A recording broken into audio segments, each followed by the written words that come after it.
The boy's breath smoked in the cold and hung in the air a moment, a thin, pale ghost that lingered until a gust tore it away. They rode down off the ridge in a line, the Stark men wrapped in wool and fur, the banners heavy with frost and still. Jon rode between his father and Robb, snow creaking under his gelding's hooves, his gloved fingers numb around the reins. In the hollow below, the man who had run from the wall knelt in the drift, head bent, hair stiff as wire where sweat had frozen. When Lord Eddard Stark dismounted, the sound was the only sound at all. Ned's voice went to the condemned. He asked the old questions. The deserter said he had seen something in the haunted forest that walked on dead feet and carried blue knives in a place where fire would not burn. He spoke as if the tale were a splinter that had to be drawn out. His hands shook, and Jon could see the frost glittering in his eyelashes. He told the truth or he lied. It changed nothing. Ned took up ice and ice answered. Snow fell all the while, soft and tireless. Jon watched as his father set the great blade on the man's neck and brought it down with both hands. There was no sound but the steel cutting and a low breath from Robb. The head rolled and came to rest face down, cheek pressed against white.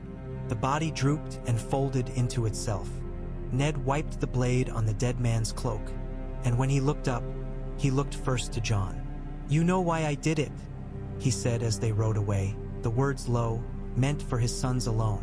"Because he ran," Robb answered, and Jon wondered if his brother was thinking of honor or law. "Because the sentence was mine," Ned said. His breath smoked like theirs. "And a Stark who passes judgment should swing the sword. Remember that, both of you." "I will," Robb said, solemn and certain. Jon nodded, the wind biting inside his hood. He was 14 and long of limb, with hair as dark as crow feathers and eyes the gray of winter light. They called him Lord Jon in the yard, some with easy tongues, some thick with envy. He had been legitimated with the king's seal when he was small, after the war that had turned his father south and back again with a crown for a friend and ghosts for himself. The maester had told him the word when he was 6 and explained it with gentle patience. A letter, a seal, a king's grace making law what had not been law. The North had grumbled at first. Lords grumbled as old men did, but Winterfell did not. Ned had set his hand on Jon's small shoulder in the hall before the watching men and named him son. After that, those who wished to make knots of the matter were made to unbind them in Lord Eddard's quiet regard. He had never met his mother. The name did not live in the castle air, as if it were a breath and they were all afraid of using it. Sometimes he thought he saw it in Catelyn Stark's eyes, a pale blue glance that flickered and went out when he entered a room. She was never cruel and rarely kind. With Robb, she was water and bread and light.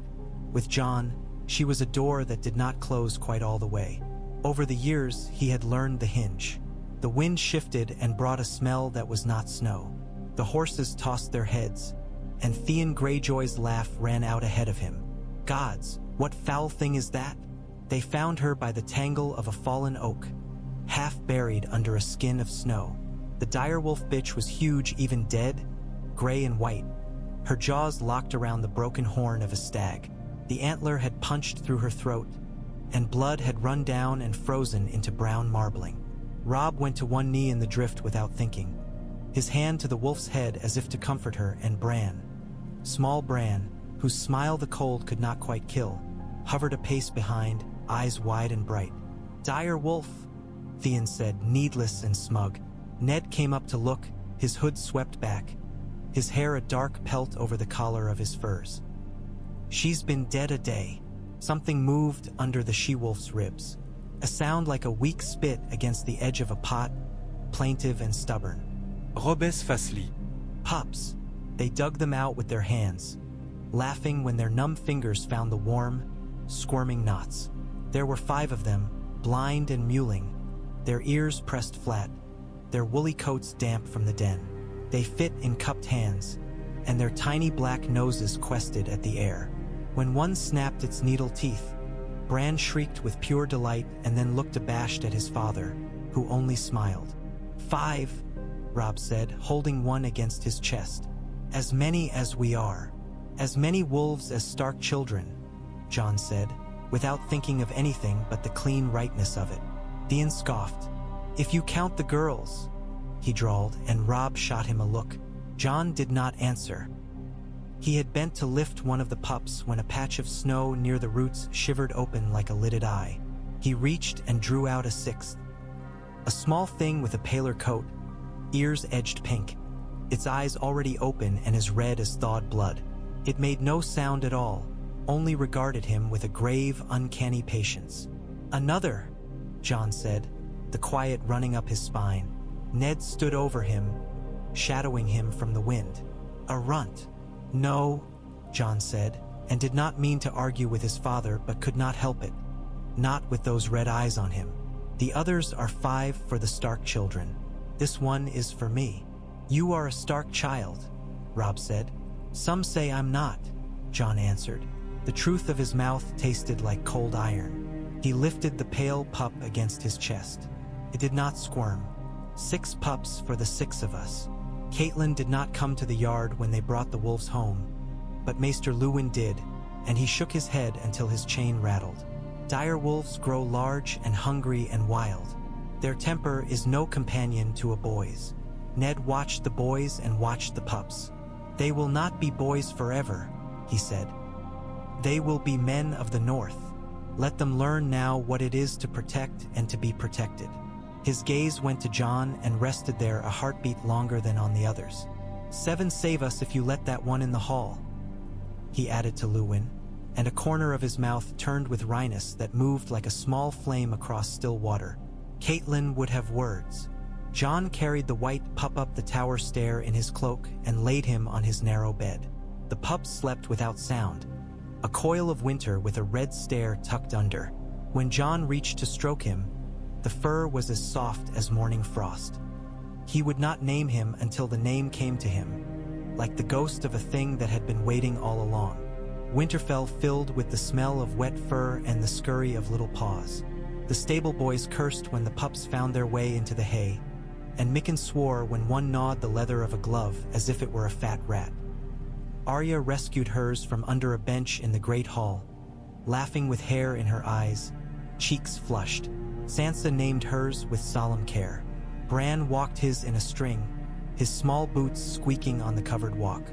Rickon dragged his around entirely too much, wailing when the creature chewed through the cloth like a prince at a feast. Caitlin watched them all with a careful stillness that made Jon look at her hands rather than her face, and then at the window, and then at the white pup asleep under his chair. When she spoke to him, it was about small things, how he held his knife at table, whether he had read such and such a page to the end. But sometimes he felt something in her way of standing at the hearth when he came in, the way she stiffened and then softened. That was not unkindness. It was a watchfulness, as if she carried a candle through a room full of shadows and did not let it gutter. Snow fell for 3 days and then cleared to thin, pale sun. Ser Roderick drilled the squires in the yard, and Jon and Robb sparred until they were red-faced and laughing, and Theon clapped for whomever was winning at the moment. Ghost. Jon did not know when he had thought the word, only that one day he looked at the white pup and had known it. Lay along the shadowed edge of the yard, following with that blood-cool gaze that was not puppy gaze at all. "It follows you like a shadow," Theon said, grinning. "Shadows are black." Jon wiped sweat out of his eyes and lifted his sword again. "This one is the color of winter." "And winter bites?" Ser Roderick grunted, stepping in without warning to knock Jon's blade aside with his own, and then rapping him gently across his shoulder. "Keep your guard, Lord Jon. It is an old lesson you should not have to learn twice." They were at table that night when the raven came, the flap of its wings shivering the rushes in its flight. Maester Luwin took the scrap from its leg. He read, frowned, read again, and then crossed to Ned with his chain clinking, each iron and bronze link a tongue. "From the Eyrie," he said. Caitlyn's hand was already at her throat before Luwin had done more than say the words. Her gaze was very steady on Ned's face. He read in silence. When he looked up, the hall seemed suddenly smaller around him. The fires crackle loud enough to swallow the breath of a room. "Jon Arryn is dead," he said. The grief took them in different ways. Caitlin went to the sept and did not leave it until dawn. Sansa wept. Arya did not, and instead kicked at the lintel until her toe hurt and then bit her lip hard enough to draw blood. Robb stalked the yard in the dark before anyone woke and ran 3 circuits of the wall, as if the stupid aching of flesh were solace of a kind. Jon sat in the godswood until the cold had him through, Ghost curled at his feet, listening to the slow heartbeat of leaves that had no blood but knew loss all the same. When the king came, the whole castle knew it before the horns sounded. There was a smell that rode ahead of the column, the smell of wine and horses and velvet and dust. The banners came up out of the trees like bright fish leaping. The sun broke and pooled on Lannister crimson and Baratheon gold and, somewhere within the cluster of colors, the dull green of a Tyrell mantle and the spotted arms of Storm's End's lesser lords. They filled the yard with noise, with men who spoke too loudly to be certain of themselves, with women who moved like blossoms blown by wind. Robert Baratheon was thicker than Jon had imagined and broader, and when he swung down from his horse, he moved with the effort of a man pulling himself out of something deep. He wore a beard like iron filings and a smile that had not been polished for years. His arms went round Ned and crushed him, and some of the frost that had grown under Ned's ribs in the years since the trident melted in the heat of it. They went into the crypts.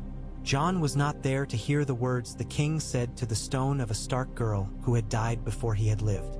He heard about it afterward in scraps and silences. He did stand in the hall when Robert turned to him later, near the high table, his breath wine-sweet, his voice a rough thunder. "This is the boy then," he said. "Jon Stark." He made the name a thing with corners on his tongue. Jon bowed the way Ser Roderick had taught him. "Your Grace, looks like a Stark." Robert's eyes, blue and bloodshot, narrowed, and for a heartbeat Jon thought the king saw through him and would shout for a sword. "And if he looks like a Stark," Robert rumbled, clapping Ned on the shoulder with his great paw, "we will call that good and stop asking questions." Cersei Lannister's gaze moved across Jon, as if he were a plate at the end of a feast. Her mouth gentled and then hardened, mouth of a woman who enjoyed the cutting more than the cloth. Sansa curtsied when she looked and breathed only when the queen looked away. Joffrey hardly looked at Jon at all, though when he did it was to measure with a boy's conceit, bright and shallow. That night, the king asked what he had come to ask. He asked for a hand to help him hold the crown that had turned out heavier than his head. He asked for a friend to lean on who would not shove him into the dust to steal his gold buckle while he fell. Ned looked at Catelyn and then at his children, and the weight of the past lay in him like a stone. "I will come," he said. Jon did not sleep. Ghost lay along his long legs, the warmth of him a steady seam. If father went south, another must go with him. Letters had made him a son in the eyes of law, but the looks men gave him, the way the hall's warmth cooled a little when he entered, had made some hollow he could not fill with parchment. How did you become a thing you had not been? By living it, he supposed. By standing where others stood and by doing. In the morning, Ned sent for him. They stood in the godswood by the water, the heart tree's face dappled faintly by sun that had found a thin path through the leaves. The weirwood's eyes were the color of ghosts, only older and less forgiving. "You want to come with me?" Ned said, not quite a question. "Yes," Jon said, though he had told himself he would wait to be asked, to accept the duty as a gift and not as a demand. "Robb can keep the north. I will serve you in the south, and learn what I need to learn to serve him." Ned's mouth crooked. "You have a knack for speaking what I have thought. Maester Luwin told me that letters can make a man what he was not," Jon said. "But a man must also act it, else the letters are wind." Ned's gaze softened, then went away into the leaves for a time. "You are my son," he said at last, and the words were not new but were strong. "And there is much I would teach you, if time will be so courteous. Robb is heir to Winterfell. That was always to be so, and it will not change. Not because I do not love you, but because he is elder and because the North expects it. King Robert's letter made you of my blood in law. You were always of my blood in truth. I mean you to have land of your own one day, with men to follow you and a hall to keep you warm. I mean you to learn what cold law can never teach." "What of Lady Catelyn?" Jon asked. He had not meant to, but he did. Will she suffer me in your sight daily? She has a kind heart, Ned said.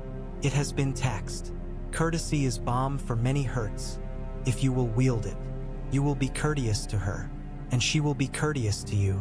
It will be enough until it is more. More, John said, in the tone of someone who could not remember what more felt like. Time is long, Ned said, and things grow. On the King's Road, the wolves learned the taste of dust. The retinue stretched out like a great snake, bright with pennons, dim with the weary. Arya rode astride, sitting like a sack until her father's glance taught her to sit as if she were a young lady, at which rebuke she collapsed back into a sack the moment he looked away. Sansa rode aside Cersei's maidens with shoulders graceful and hands white-knuckled on the reins. Robb stayed near the Stark men, learning how a column breathed. Jon rode wherever Ned told him, sometimes near, sometimes far, his eyes never still. When the river shone up between the trees, Arya and Micah the butcher's boy begged to ride ahead.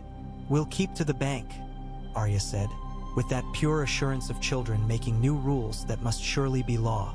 Ned looked to Ser Roderick, who nodded, and then to Jon.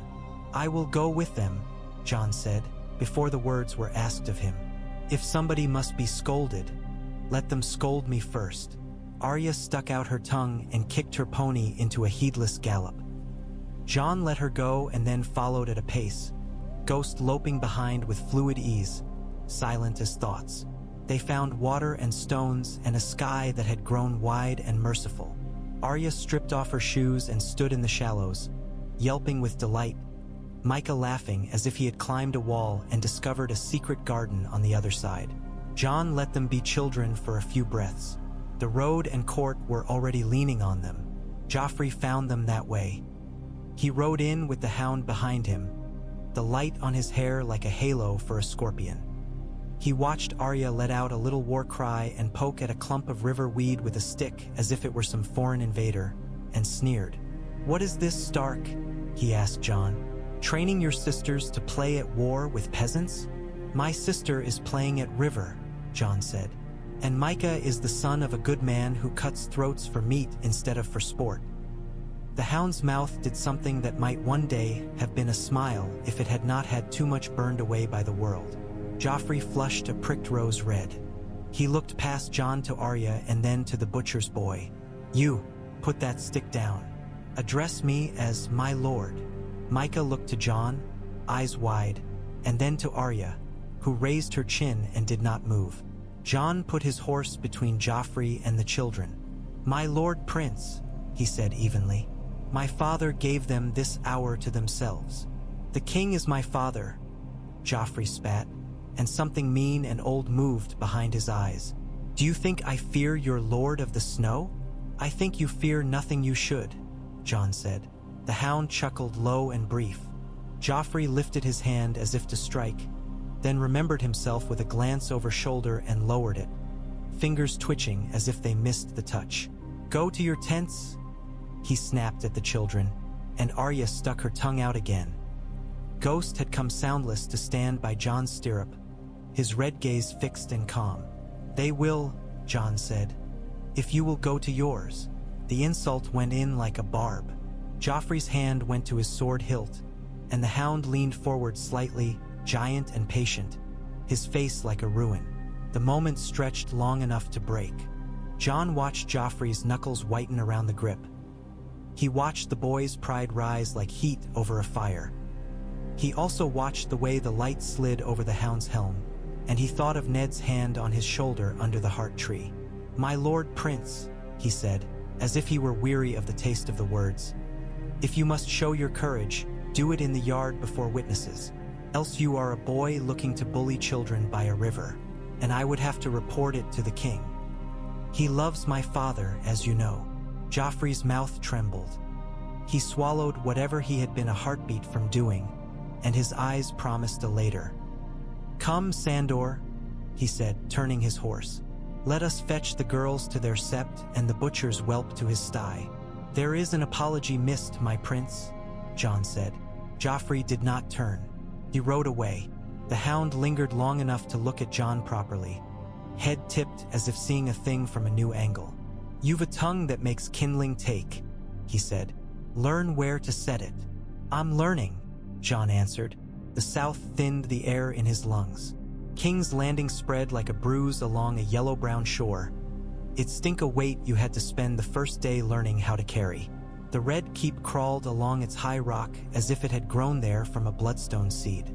The small council met, and Jon stood up against the wall and watched Littlefinger's sharp, clever voice make mischief sound like reason, and Varys's soft, clever voice make kindness sound like fog. Renly laughed. Pycelle yawned and made speeches with his beard. Ned gave answers that were as straight as plowed furrow and got back looks that were as bent as ivy stem. He learned the shape of the city, its ways and wrong ways.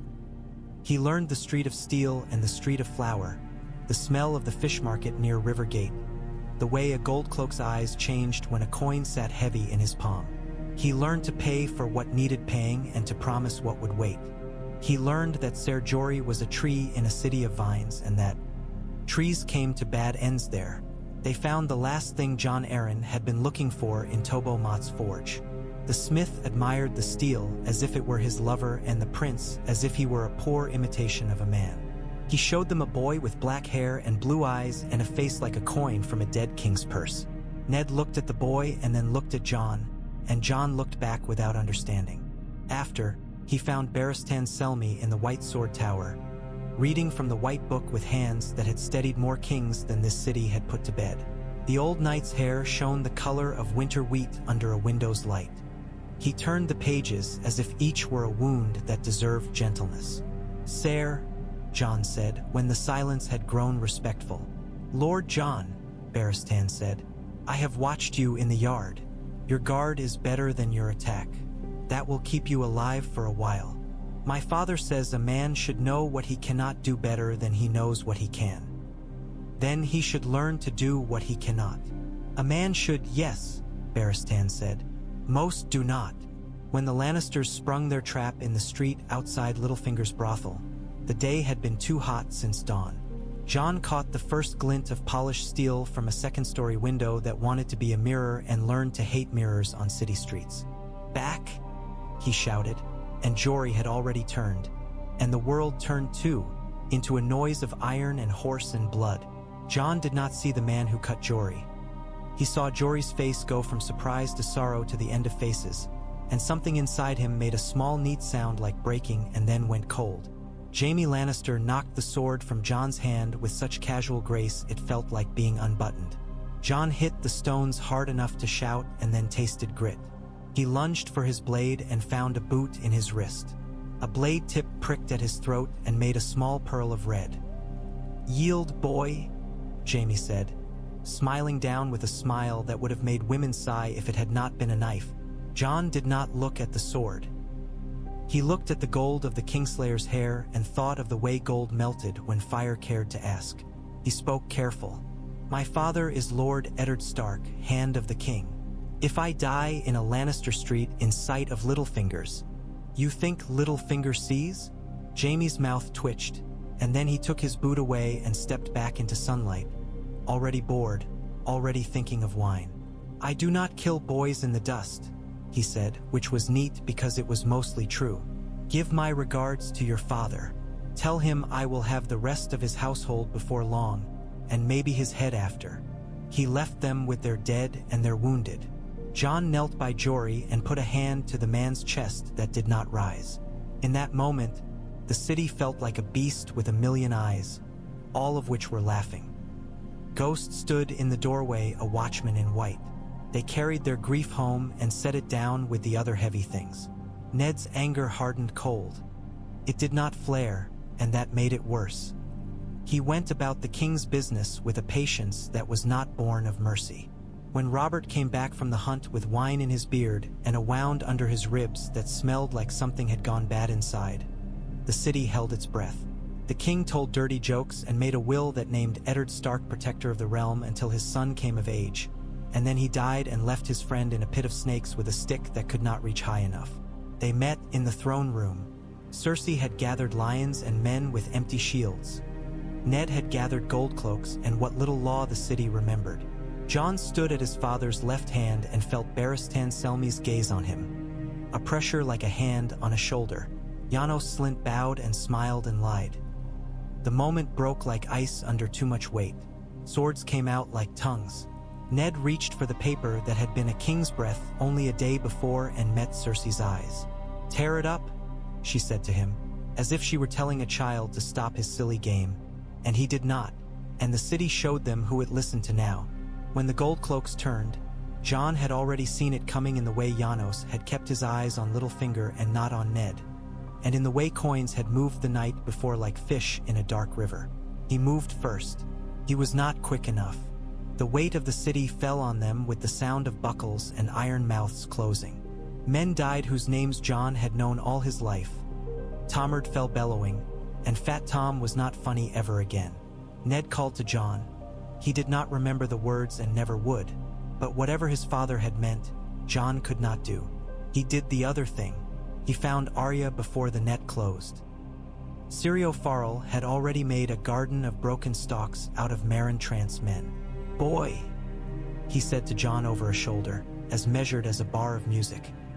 "Your father would prefer your sister lived. We both know he would prefer we all did," Jon said, and held the door while Syrio danced and Arya stared, and the hound's laughter rolled somewhere like a storm caught in a stone jar. Then they were in the dark of stairs, Ghost a white wedge in the black, Arya's breath ragged and furious. They found Yoren of the Night's Watch near the mud gate, and Yoren looked at Jon as if at a riddle with a bad answer. "I can take the girl," he said. "She'll be a boy by sunrise and terrible at it. But the night is forgiving.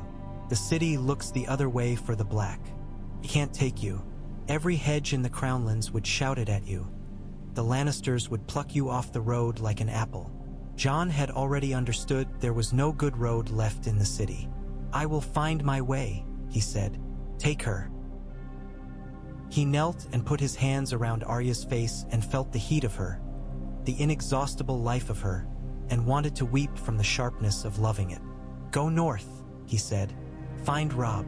Tell him to come with fire. I will try to send word of father." "You come," she said.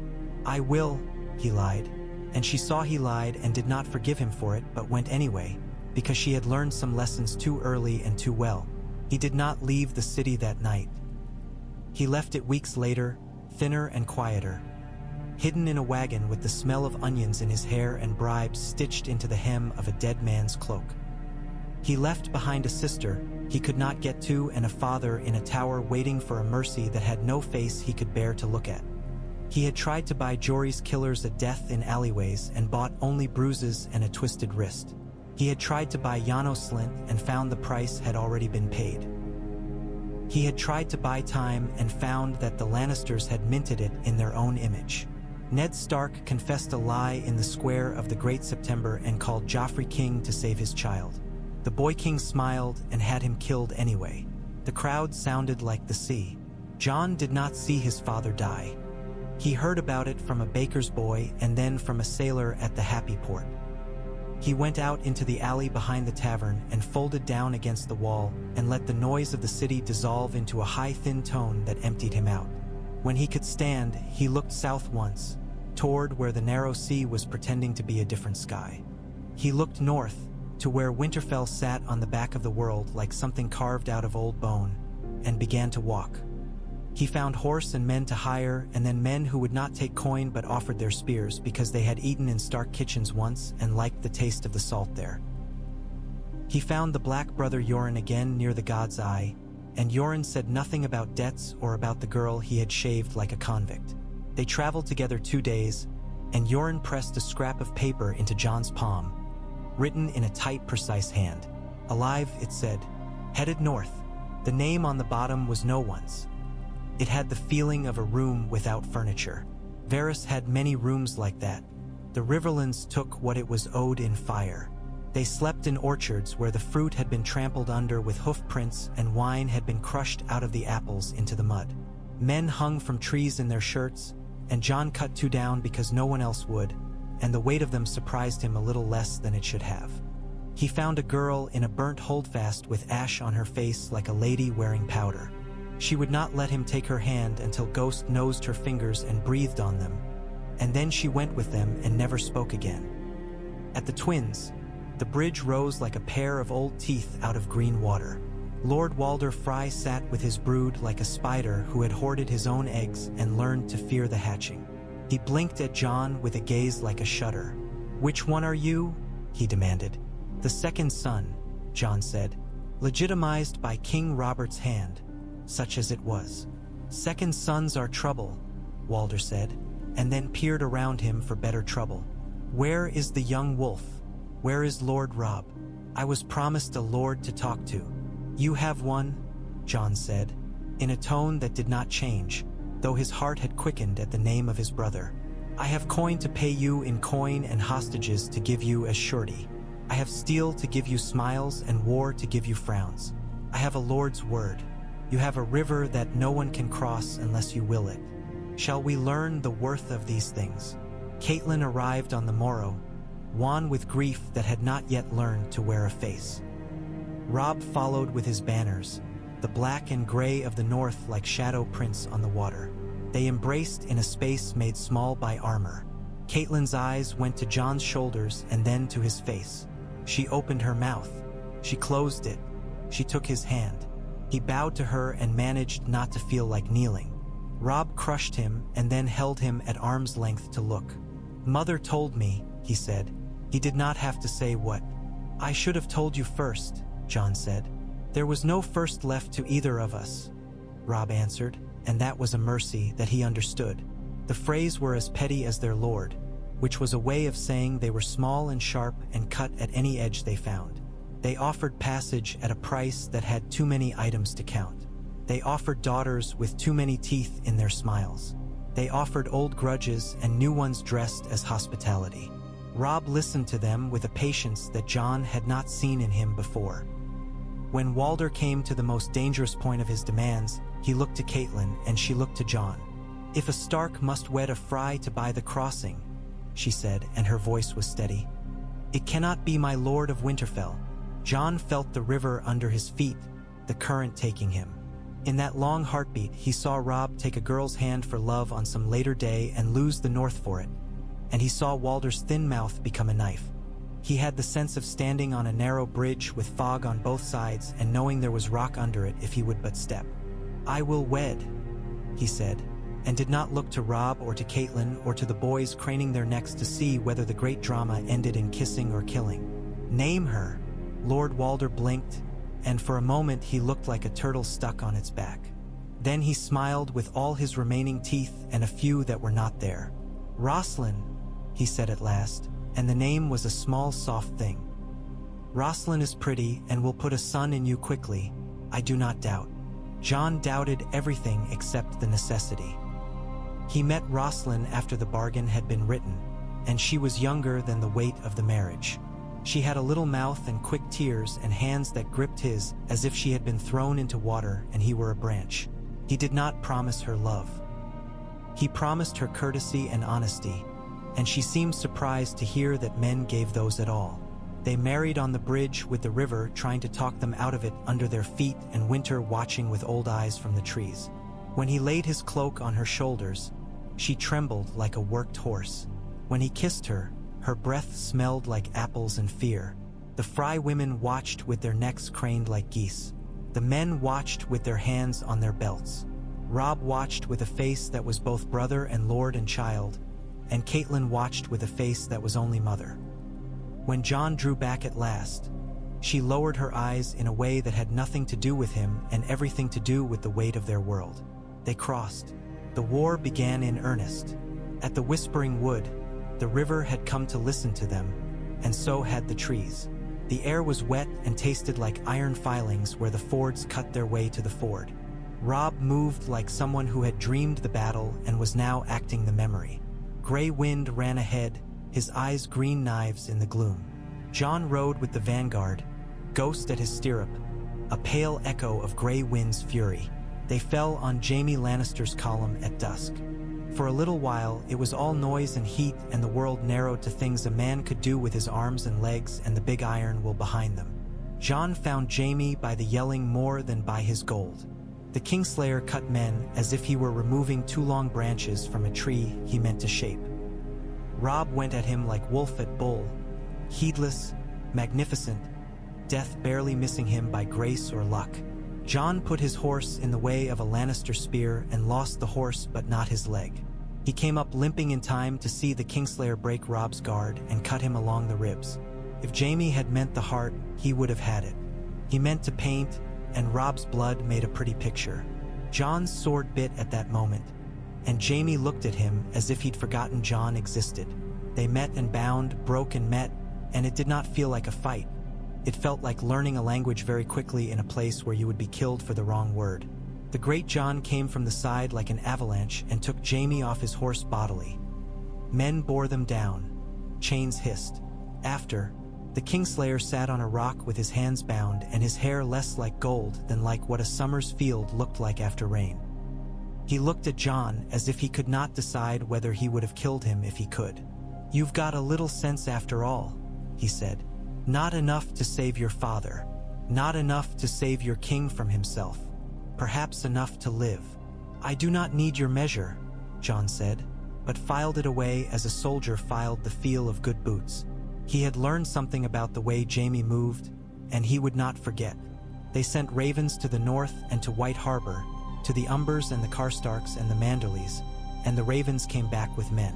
The Riverlords answered, the Mallisters and Blackwoods and Brackens spitting distance from murdering each other at any feast but marching together because Tywin Lannister had taught them there were worse enemies than old grudges. Edmure Tully embraced Jon and then looked at him and then remembered his manners and embraced him again. Catelyn took Jon by the arm one evening and walked with him along the parapet above the water. "I was cruel," she said without preface. "No," Jon said, and felt something resist in him that was not truth. "I was cruel," she said again. "I did not strike you. I did not raise my voice. I did not starve you. But I would not touch your cheek on a winter morning when you were cold. And that is a cruelty that a woman pays for later. You married for us. Cannot repay it. I can only say I will not be cruel again." Jon had expected to feel triumph or relief or something that shouted in his head like a crowd. What he felt was a quiet that had walls and a roof, where once there had been a field. "Thank you," he said, and it was not enough and was all there was. Word came up from the south of Renly's crown, made under a green bower and Stannis's thanes' mouths full of ash. Catelyn rode to each and found one too soft and one too hard, and neither a cup that could carry the water that needed carrying. She came home with Brienne of Tarth at her back, the tall lady's eyes full of things that had no words. Jon met her on the yard and liked the way she set her feet as if the ground had to ask her permission to move. News from King's Landing came like a fever that would not break. Sansa had been given as prize to Tyrion Lannister like a cup in a dice game with high stakes and low rules. Jon ground his teeth until they ached like old bones. Robb sent men and plans came back as laughter because the capital was far and walls were cruel. They took Harrenhal and found it too big to warm, and too haunted to find comfortable, and too centrally located not to draw every enemy eye. Tywin's shadow lay across the Trident. Roose Bolton suggested careful wickedness with a mild voice. Jon watched the men who sat with Roose and saw that they were like men who sat with a cat in their lap that would never stop being wild. He told Robb quietly. Robb listened, his face a thoughtful mask. In the north, something shifted under the snow. Ravens came from the wall, black and frantic. The watch had ranged far and returned with less than they had gone out with. Benjen Stark had not come back at all. Jon took the letter to Robb and looked out the window for a long time at a sky that had gone the color of bruised fruit. "I should go," he said. "You have a wife," Robb said. "She will come," Jon said, and knew Rosalind would not argue because she had learned to breathe in water and had come to like the taste of it. "This war will not end in the south. It only started there."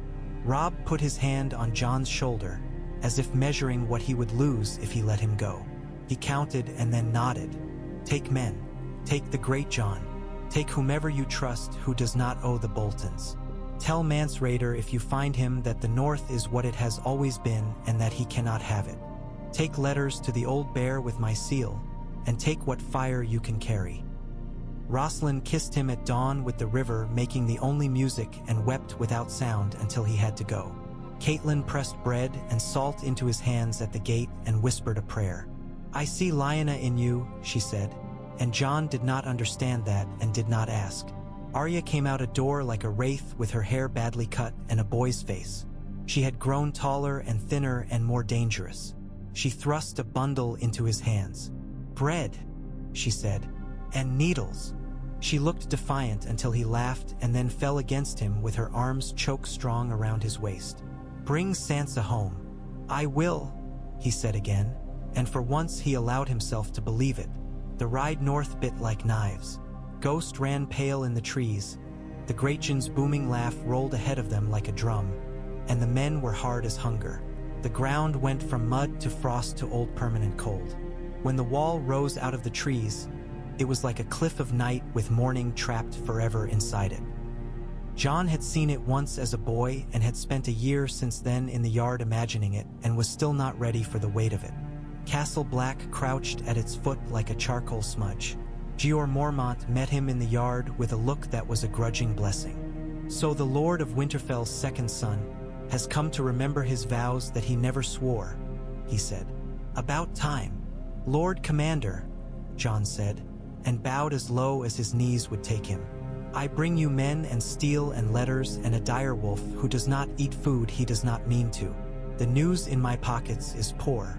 The news in my heart is worse. But I will stand where I can. Mormont grunted. If Benjen lived, he'd look like what the cold makes a man look like. There's no finding him unless he wants it. But you can pay him the respect of not dying like a Southron idiot. We've had bastards and lords and fools enough for 100 winters. You'll do as you're told. I have long practice, Jon said mildly, and the old bear's mouth did an odd thing that might have been a smile if someone had reminded it how. That night, the dead came into Mormont's chamber to apologize for nothing. The white burned the way green wood did, reluctant, hissing. Jon beat at it with a torch until his arms shook. Ghost did not make a sound. He tore and worried, and the smell of charred meat made the old plank floors weep sap.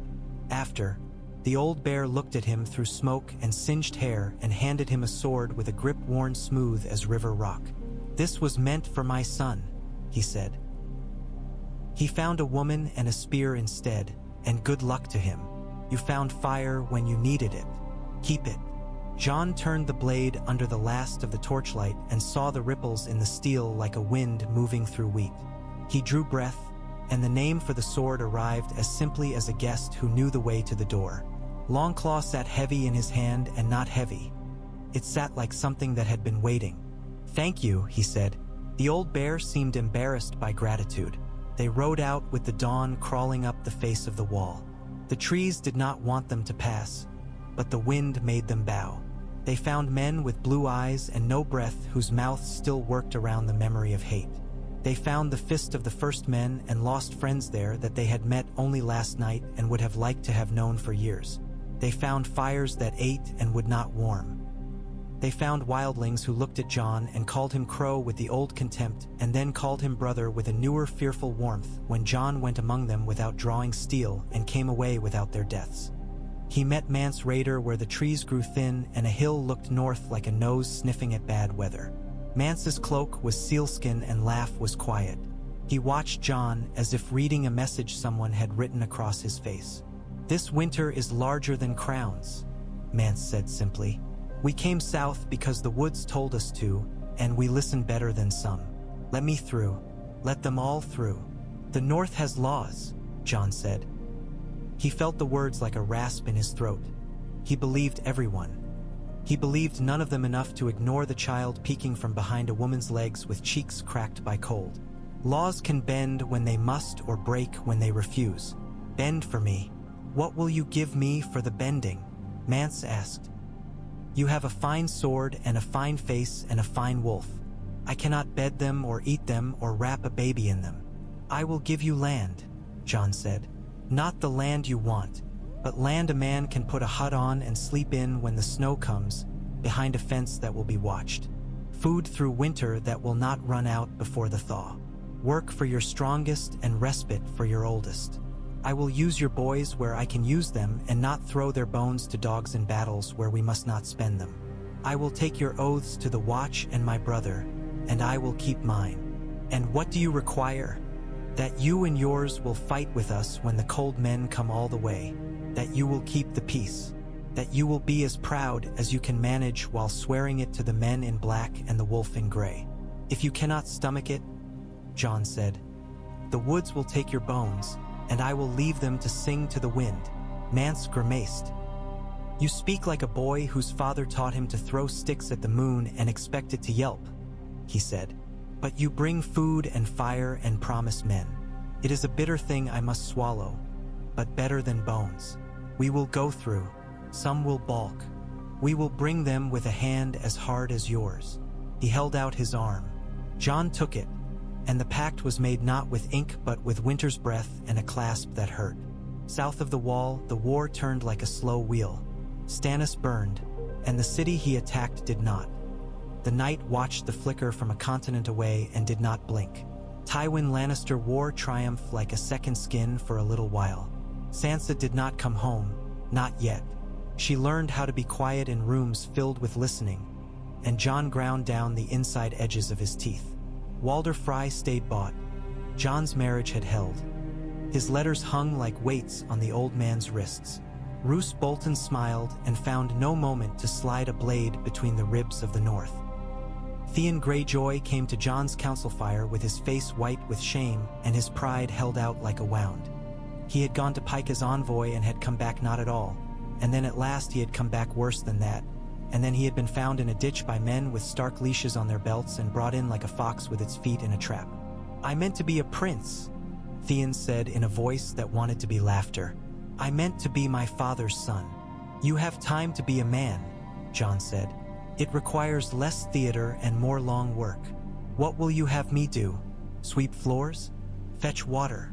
I will have you stand in hall and on wall and do whatever you must to keep your feet, Jon said. I will not give you back to the Iron Islands. You are ours, Theon Greyjoy. That is our shame and our duty.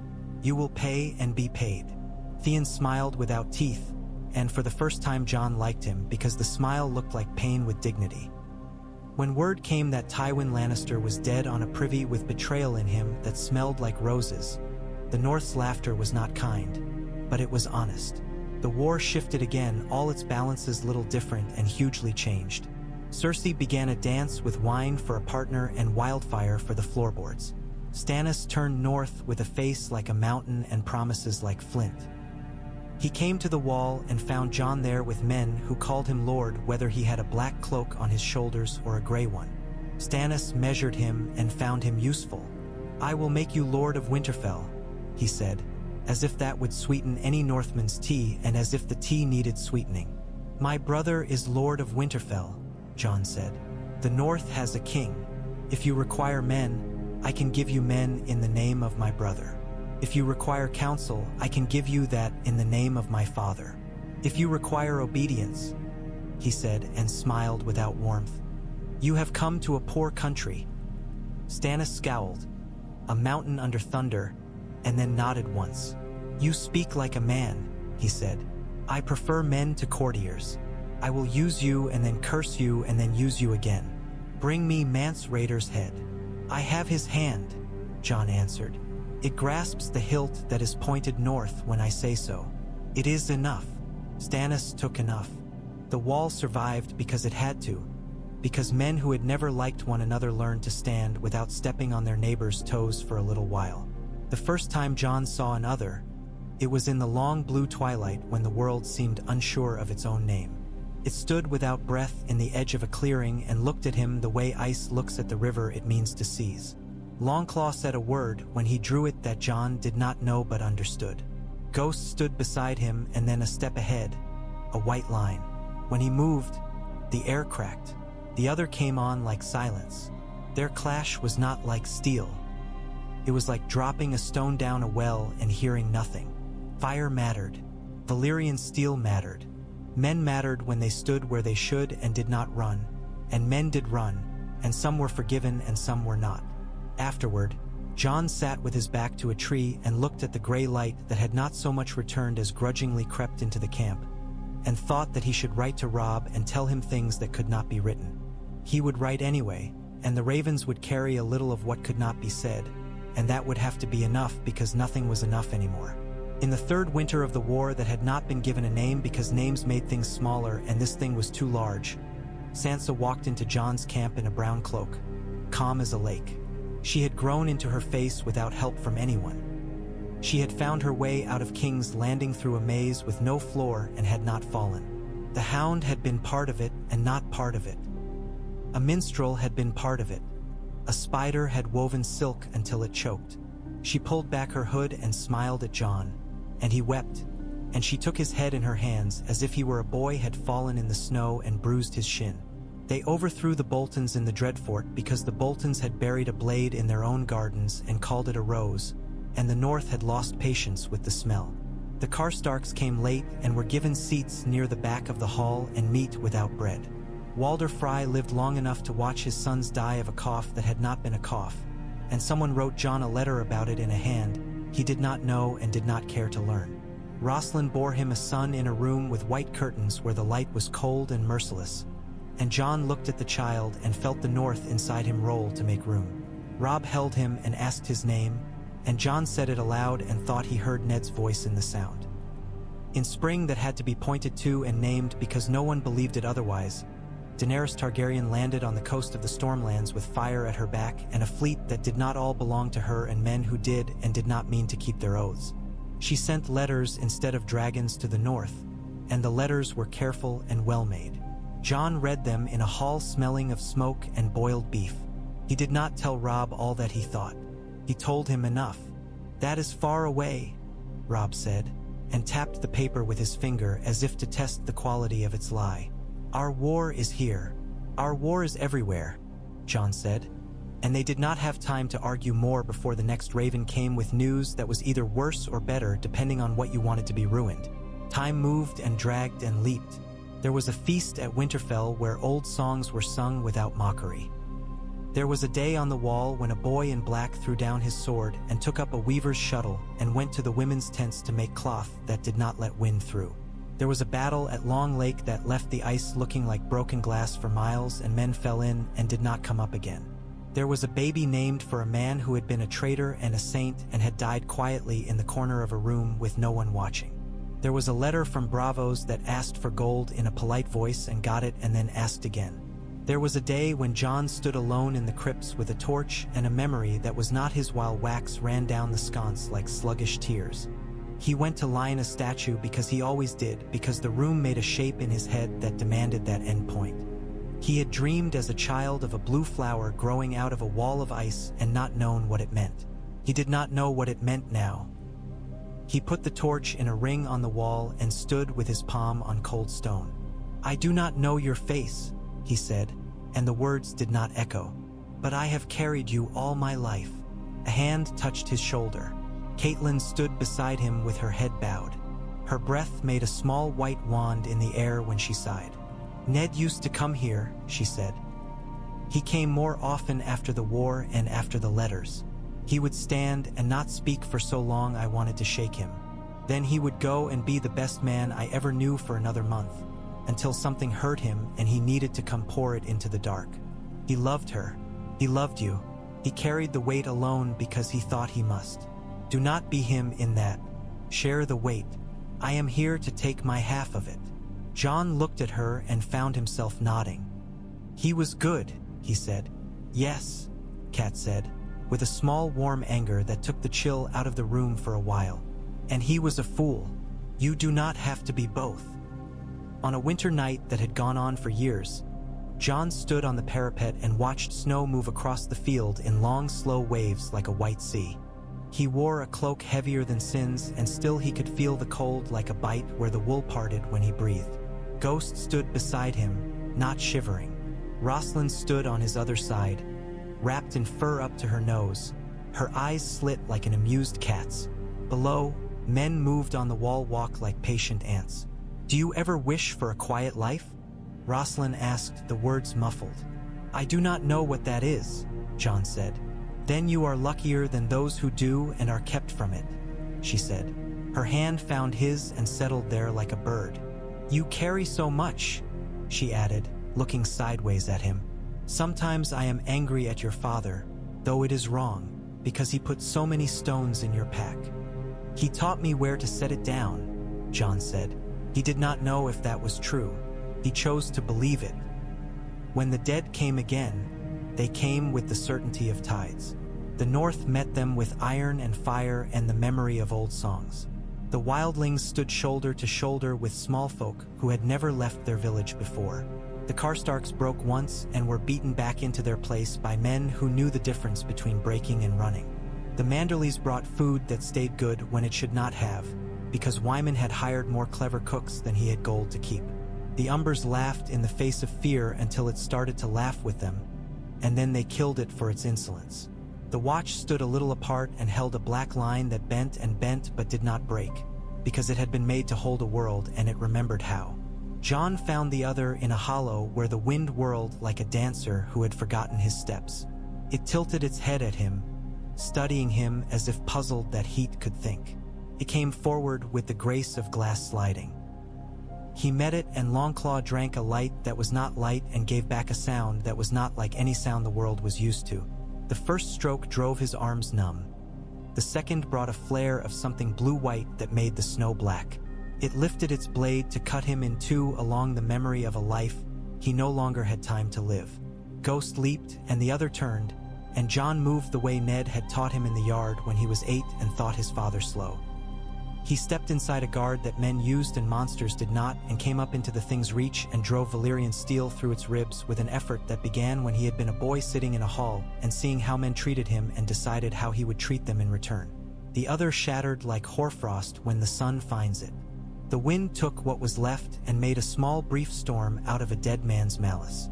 John stood and shook in all his bones and laughed like a man who had not slept in years. After, when they counted the living and the dead, the numbers were wrong in both directions and would always be. They lit pyres that burned for days and watched their smoke write something in the sky no one could read. Robb rode up with his beard rimed. His crown canted on his head like a thing a man had inherited and was learning how to wear. He dismounted in the snow and crossed to John and pulled him into an embrace that made his ribs complain and his heart quiet. "You live?" Robb said into the fur at John's neck, and then again, because the relief in saying it was too great to deny himself. "You live. For now," John said and smiled against the cold. For a little while, the world remembered what it had been meant for. Men unhitched their swords and hung them on hooks and left them there long enough to forget the exact weight. Children were born who did not cry only to learn whether their lungs were sound. Sansa sat in a Winterfell solar with a boy on her lap and sang a song that had not been allowed in King's Landing because it made men think. Arya went north and then farther north and then came back one day with a look in her eye that had a mile in it no one else could see. Bran learned the names of trees that had been old when men were small, and sometimes at supper he would say a sentence that made all the candles in the hall gutter and then flare up, and Catelyn would laugh and scold him for frightening the guests. John went to the Godswood and found the heart tree looking at him with the same patient red stare it had given him all his life. He knelt because the habit was old. He spoke out loud because he had learned that words said into the snow shaped themselves different than the words kept in. He told the tree what he had done and what he had not, and where he had failed and where he had done enough. He told it that he had not known his mother and had learned not to ache at that knowledge and had found, to his cowardly astonishment, that he could ache for that lack now without it unmanning him. He said Ned's name and did not break. Ghost came and lay across his knees, a weight that was the weight of love. Roslin's steps crunched the snow, careful and exact. She sank down beside him and leaned her shoulder into his. "We were foolish," she said. "We thought if we did everything that was asked of us that the world would be satisfied and leave us in peace. It is not like that. But we learned how to ask something of the world in return." "What will you ask?" John said. "Time," she answered. "And you? You have me," he said. "Yes," she said softly, as if not to startle it. "Ido." When spring finally came like a shy girl into a room full of rough men, it did not change the north. It softened it. The lakes loosened their hold on the sky. The ground tried on green like a suit it knew it would outgrow soon. Snow melted into cold water and ran off into places where men could not follow. The North did what it always did. It endured, and it learned, and it told better stories. John walked the walls with Rob and looked out over a country that had been bruised and was now freckled with healing. "Do you think we did it?" Rob said. He did not need to say what it was. "We did enough," John answered. "We will have to do enough again." "You speak like a maester," Rob teased. "I married one of the Freys," John said. "It taught me piety and patience." Rob laughed and then grew quiet. "There is something I meant to say. I should have said it long ago." "You do not need to," John said. "The words are old, and their meaning is newer than that." "Then we will speak of other things," Rob said, and they did. They spoke of the harvest and of the treaty with the mountain clans that would bring down more goats than threats, and of Sansa's next song and Arya's restless feet, and of the way Bran sometimes met their eyes and made them both feel as if they had been seen by someone with kindness and not spared for it. They spoke of the sea, and the storms, and the thought that perhaps they might sail one day to look upon a world that had not been written down yet. They stood there until their feet ached and the light went thin and the birds did not like them, and then they went down into the warm and ordinary, and the hall was full of noise that a man could imagine was his own forever if he did not listen too closely to the part of him that remembered winter and all winters to come. John sat at the high table, and broke bread and cut meat and felt gravity in his bones that was not weariness but belonging. He watched Sansa sing and Arya slip from the hall to go fight shadows and win, and he watched Catelyn speak to Rosalind as if they had always been family. He watched Rob hold his son up in one hand as if he were both a banner and a blessing. He touched the pommel of Longclaw and then let it go. Outside, the wind rattled something loose and set it back down again. The torches along the walls hissed and snapped. Upstairs, in the old tower, a window gave a little and then held, the wood firming its knotty will. The gods would stood where it had always stood and watched men do what men did and would go on doing. In the yard, Ghost lifted his white head and scented the air and then lowered it to his paws again with a contentment rare for wolves and men. The night was not kind or unkind. It was simply large. Jon Stark sat where his father had sat and thought not of crowns or dragons or anything that demanded the language of the South. He thought of roofs that did not leak and of bread that did not mold and of boys growing up to be men who would stand when they must and sit when they had earned it. He thought of Lyanna, whose face he did not know, and of Ned, whose face he would never forget, and of all the cold and heat that had made him. He thought of the way the world had failed him and the way it had made amends, clumsy as a man taking off his gloves. He was happy, which was a word that belonged to children and to fools and to men who had learned how to make a bowl from grief and carry water in it without spilling. He did not say it aloud in case it fled. He only sat and ate and listened. And in the long old bones of Winterfell, in stone and smoke and the heartbeat of so many lives, something eased that had been clenched for a generation.